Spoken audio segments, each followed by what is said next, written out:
everyone, this is Zan. Welcome back to another YouTube video.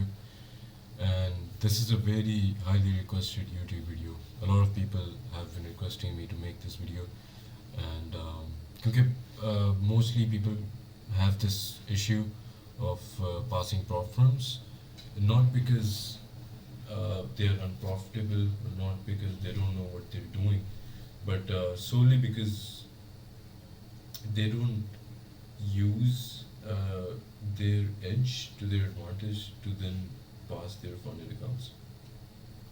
Now, let's get this started with.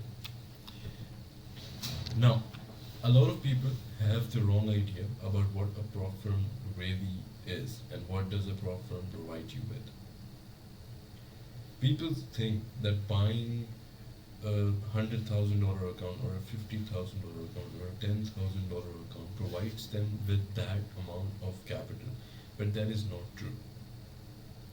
We all know that we have a drawdown, right?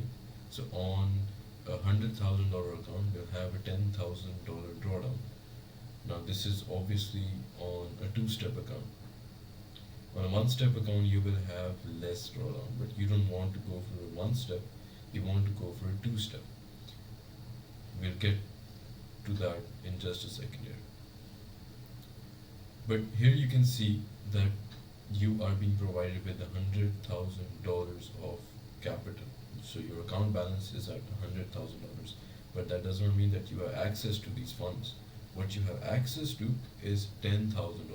So basically, if you're buying a $100,000 account, you're basically getting a $10,000 account because that's your drawdown. But you're being provided with the leverage of $100,000 account. I hope that makes sense to you guys. So for example, I'm buying a $50,000 account.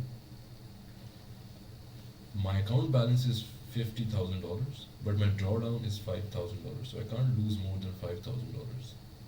So that means it basically is a $5,000 account, but I am being provided with a $50,000 account leverage. So it acts as a $50,000 account, but in reality, it's a $5,000 account. For a $10,000 account, same thing applies. So you have a $1,000 account with $10,000 account leverage. It acts as a $10,000 account. This is something that you need to understand. Now let's move down to why you should always choose a two-step account. Now, the thing about two-step accounts is that they provide you with a larger amount of drawdown, right? Now, a larger drawdown than a one-step account is very important because you need to sustain that funded account once you pass it. The real game is basically about sustaining that funded account, not just passing it and getting your first payout. Getting your first payout is basically the easiest thing, but sustaining that account and getting multiple payouts from it for months, for years is very, very important, and that's where your profitability is actually in play. Right. So on a two-step account, we all know that we have two stages. So we have stage 1 and then we have stage 2. Stage 1 gives us a target of 8% and a drawdown of 10%. And stage 2 gives us a target of 5% and a drawdown of 10%. Now a total target is 13% with the drawdown being 10%, of course. Now on every account you have a different risk management. For example, on a one-step account you might have different risk management, but on a two-step account you might have different. So we're only going to be focusing on a two-step account in this video because that is something that I personally recommend to you guys as well. I've tried both, and I ended up blowing my one-step accounts, but I still keep my two-step accounts, and that's because I had a higher drawdown on those two-step accounts, so I was easily able to recover before hitting that drawdown. So I always recommend going for a two-step account. So how is your risk management basically going to work? Now, our basics of our risk management is going to be that it's going to be based on a 1 to 2 risk to reward, right? So we're going to set some parameters for our evaluation account. So we are only going to be taking trades for a 1 to 2 risk to reward. So what a 1 to 2 risk to reward basically means is that if you're risking, for example, $100 on a trade, you're making $200. So your stop loss is set at 100, and your take profit is set at a $200 take profit. Nothing more, nothing less. Just a 1 to 2 risk to reward. Okay, so how much are you going to risk per trade? That is the real question. From my experience, what I have deterred from the markets is that putting 1% risk down on an evaluation stage is not the best idea, because you want to pass this evaluation stage as soon as possible. If you're putting down a 1% risk, you're going to be carrying on that evaluation for 2 months, and after those 1 2 months, after those multiple months, when you actually fail the account, you're going to feel very, very bad. Basically, you wasted those months trading one account. Whereas if you had a proper risk management model in and you still lost the account, you wouldn't be surprised, because there is still a very high probability of you passing the account, which we're just going to go over in just a second. So you're going to be putting on a 2% risk, and you're obviously going for a 1 to 2 risk reward, so you're making 4% gain per trade. Now, on in a picture perfect scenario, you should win your first 2 trades and you go home passing your first stage. In a picture perfect scenario. Alright, let's actually scroll down towards how win rate determines your probabilities of passing an evaluation stage. So having a good win rate is going to be very, very important in order to actually pass the evaluation stage. Now, I would never recommend to you guys to actually purchase an evaluation account unless your win rate is a minimum of 45%. Now, you can see in front of you right here, I have written down win rates and the probability to lose, right? So if you have a 50% win rate, your probability to lose the account is just 9%. That means your probability to win the account is 91%. Right? So 91% chance of you actually winning the account. If you have a 40% win rate, your probability to lose falls very quickly. You can see you get 32% probability to lose. 9 to 32. You can see that's a big jump. And then you make an even bigger jump from 40% to 30%. With a 30% win rate, you have a 74% probability to lose the account. And 20% is basically you're just going to lose the account every time. Now, why is this so important? This is important because this also determines your profitability. So if you have a win rate of 30%, you're basically unprofitable. If you have a 1 to 2 risk to reward ratio and you have a 30% win rate, then you're an unprofitable trader. No matter what, you can never beat the odds, right? And at 20%, the chance of you beating the odds is just 3%. So you need to up your win rate. Now, how you're going to up your win rate is by fixing your edge and refining your edge in such a way that suits you, and it allows you to get basically good at the game, right? So you need to refine your edge. You need to find your edge first, then you need to refine that edge, right? So you need to fix your trading first. You need to fix your strategy. You need to fix your psychology. You need to fix the basics first before you can actually come down to buying an evaluation stage. So what I would recommend to you guys here is buying an evaluation stage after you have achieved at least I would say 40 to 45% win rate. That is when I can say that maybe you can try going for an evaluation stage, because you're basically going to be losing a lot of money if you're buying funded accounts and you don't even know how to trade and your edge isn't even refined yet. Alright. Of course, 50% win rate. If you have more than 50% win rate, you're going to be passing accounts. Like every account you buy, you're going to pass, right?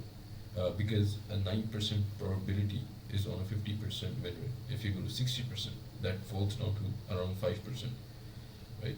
So the more win rate that you have, the higher the probability of you actually passing the account. So in this case, I haven't really put any time constraints on this. So you can pass your account in a month, you can pass it in 2 months, you can pass it in 3 months using this. But that basically just depends on how your edge is and what your win rate is, right? Okay, now let's actually come here towards what may affect your probabilities. Now, your win rate affects your probabilities. We know that. But what affects your win rate is overtrading, FOMO entries, rule breaking, over risking, impatience, and not having an edge in the markets, not knowing what you're doing, not having enough experience. All of this basically affects your win rate, which affects your probability to actually pass the account. And why does this affect your probabilities? Is because having a variable win rate breaks your set parameters. Now we set a parameter that having a 50% win rate, risking 2% on each trade, and making 4% on a trade is going to pass our account, and it's going to give us a probability of passing our account at 91% at a 50% win rate. Now if you are letting your emotions come into play, you're overtrading, you're rule breaking, you're over risking, you're impatient, you're FOMO entering, what is this going to basically do is it's going to decrease your win rate. So now that win rate, which was being used as a parameter, has been changed. So now your probabilities of passing an account falls drastically. So you need to maintain that win rate. What you basically want to do is maintain the win rate. That is all that you want to do. Maintaining the win rate is in your hands. All the other stuff is just basic math, right? So if you can just maintain a positive, good win rate, you should be good to go. If you don't have a 50% win rate yet, I would recommend working towards it, because a minimum of 50% win rate is what's going to make you profitable. Of course, if you have a higher risk to reward ratio, because a lot of people are going to ask me this question, if you have a high risk to reward ratio, having low win rate also works.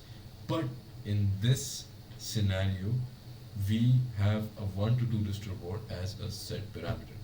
If you target 3, 4, 5 risk to reward and you have a win rate of 20%, going for a 2 risk to reward is going to up your win rate. Why? Because the probabilities of your trade hitting a 3 or 4 risk to reward is less than the probabilities of your trade hitting your take profit at a 2 risk to reward. Right? So set your risk to reward at 2, strictly at 2, don't change it. And if you still have a very less win rate, then work on your trading. That's what you need to work on. Okay, now let's actually use this and let's put this to test. So for example, I have a coin flip simulator here. So what I'm going to do here is I'm going to flip this coin. Now a coin flip is basically a 50% probability. So this means that we have a win rate of 50%. So this means if I'm flipping the coin, I have a 50% chance of winning the trade and I have a 50% chance of losing the trade. Right? And if I win a trade, I make 4%. If I lose a trade, I lose 2%. Right? And I have a total target of 13%. So let's actually flip the coin. Alright, we end up winning the first trade. So I'm going to go to my calculator and I'm going to add 4. So we're 4% up now. If we get one more win, we're going to pass the account. We're going to pass stage 1 if we get one more win. Alright, it ends up being a loss. So now we are down 2%. So now we are up a total of 4%. Okay, we end up losing the other the next trade as well. So now we're down to break even.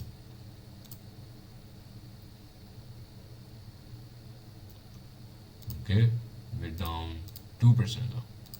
Just trust the process here, guys. You gotta trust the process because the probabilities are in our favor. So now we're up 2%. So plus 4, we're up 2% now. Okay, now we're back at break even.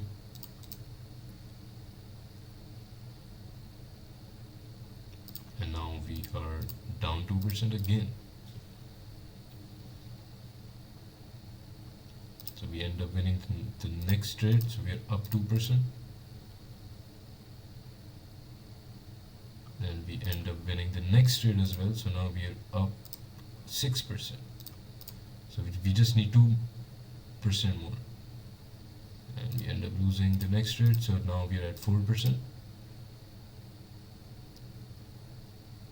And we end up winning the next trade, and we are passing stage 1. So stage 1 has been passed now.